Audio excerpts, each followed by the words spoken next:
Imaginez, vous vous réveillez un matin, vous ouvrez votre téléphone Android et par magie, une application que vous n'avez jamais installée est là, bien planquée dans votre appareil. Puis le plus troublant, elle n'apparaît même pas dans le menu avec les différentes applications que vous avez déjà dessus. Une application cachée, installée sur votre téléphone et développée par qui? Évidemment, le géant Google. Est-ce qu'on est en train de se faire espionner sans le savoir? Restez à l'affût, ce que vous allez apprendre aujourd'hui pourrait changer complètement votre vision de la sécurité sur Android. Pour commencer, c'est quoi l'application Android System Key Verifier? Pour cela, rien de mieux qu'aller sur le site officiel d'Android pour aller chercher l'information à la source. Ici, par exemple, on peut lire que Android System Key Verifier est un service système conçu pour améliorer la sécurité des applications de chat chiffrées de bout en bout. Il fournit un système unifié pour la validation des clés publiques dans différentes applications, ainsi de suite. En gros, son rôle, c'est de vérifier l'identité des gens avec qui vous discutez dans les applications chiffrées.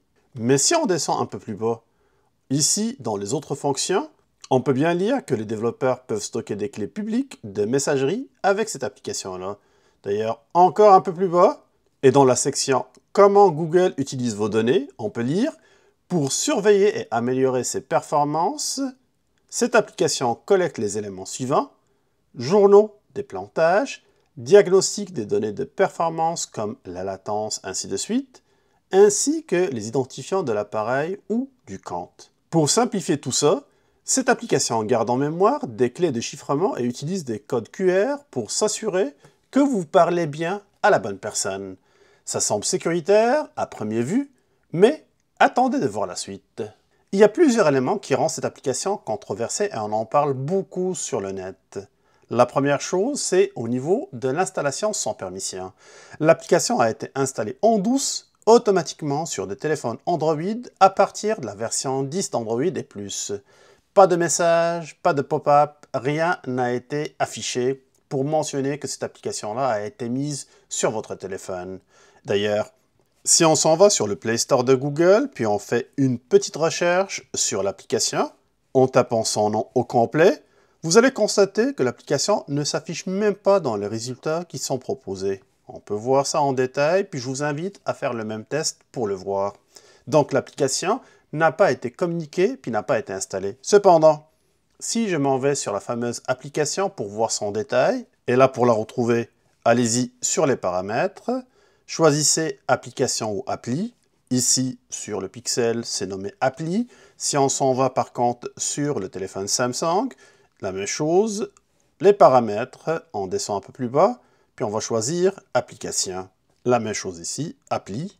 Après ça, sur le Pixel, je vais afficher l'ensemble des applications comme vous pouvez le constater. Ici, les applications sont déjà affichées.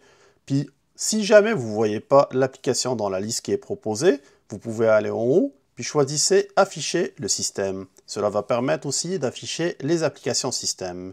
Maintenant, on va faire une petite recherche rapide pour aller retrouver l'application. Sur le Pixel, direction la partie supérieure de l'écran, et on appuie ici. Puis après ça, on va taper le nom de l'application directement. Android System Key Verifier. Parfait. L'application va s'afficher. Et on fera la même chose ici sur le téléphone Samsung. Voilà. Maintenant que les deux applications sont affichées sur l'ensemble des téléphones, comme je l'avais mentionné tout à l'heure, tous les téléphones sous Android à partir de la version 10 sont concernés par cette fameuse application. Je vais descendre maintenant pour aller chercher à ouvrir l'application dans le Play Store de Google. Et pour cela, ici, j'ai le détail de l'appli. Je vais appuyer dessus. Cela va permettre d'ouvrir l'application directement sur le Play Store de Google, comme vous pouvez le constater. Et je ferai exactement la même chose ici, détail de l'application dans la boutique. Maintenant, à partir de là, vous allez constater un élément qui est majeur. Cette application-là, c'est une application qui a été installée plus que 1 milliard de fois. On le voit ici dans le téléchargement. Cependant, si on descend un peu plus bas, On va voir ici que cette application-là, la date de lancement, c'est le 28 janvier 2025. Ça veut dire que c'est une application qui a été lancée récemment et qu'elle a déjà atteint le 1 milliard de téléchargements, ce qui confirme que l'installation a été faite en douce et directement sur votre téléphone sans votre autorisation. La deuxième chose aussi qui m'intrigue, c'est que cette application a accès à toutes vos clés de chiffrement. C'est comme si quelqu'un avait les doubles de toutes vos cadenas. Et croyant que Google n'utilise pas ces données pour des fins commerciales, il reste quand même que cette application peut être vulnérable ou elle peut tout simplement être piratée. Et là, on parle de vos discussions privées qui pourraient tout simplement être déchiffrées par n'importe quelle personne qui va avoir accès à cette fameuse application. Troisième élément qui me dérange encore énormément, c'est le manque de transparence de la part de Google. Google n'a jamais vraiment expliqué toute la portée de cette application-là, ce qui a laissé vraiment planer le doute sur sa pertinence. Est-ce que Google nous espionne? Officiellement, non, mais en théorie, une application qui accède aux clés de chiffrement pourrait être exploitée et le fait qu'elle ait été installée en cachette n'aide pas vraiment à bâtir la confiance. Personnellement, je vais désinstaller l'application sur mes deux téléphones. Ici, je vais le faire à partir de Google Play, comme vous pouvez le constater, mais je peux aussi le faire directement à partir des paramètres applications. Puis après ça, je refais les mêmes étapes que tout à l'heure. Je vais afficher l'ensemble des applications. Dans ma zone de recherche, je vais taper le nom de l'application de tout à l'heure, Android System. Accéder à l'application, puis vous pouvez le désinstaller directement à partir du bouton que vous avez ici.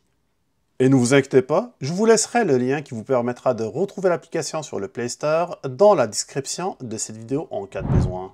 Pour résumer, même si cette application peut avoir un objectif de sécurité, le manque de transparence fait vraiment sourciller. Et vous, vous en pensez quoi? Est-ce que Google va trop loin? Est-ce qu'on devrait avoir plus de contrôle sur ce qui est installé dans nos téléphones? Dites-le moi en commentaire et surtout, abonnez-vous pour ne rien manquer de mes prochaines vidéos sur la sécurité mobile et la confidentialité sur Android. On est en route vers les 300 000 abonnés, donc n'hésitez pas de liker, de partager. Merci pour tout, puis on se donne rendez-vous très bientôt pour toujours du nouveau contenu. D'ici là, je vous dis à plus.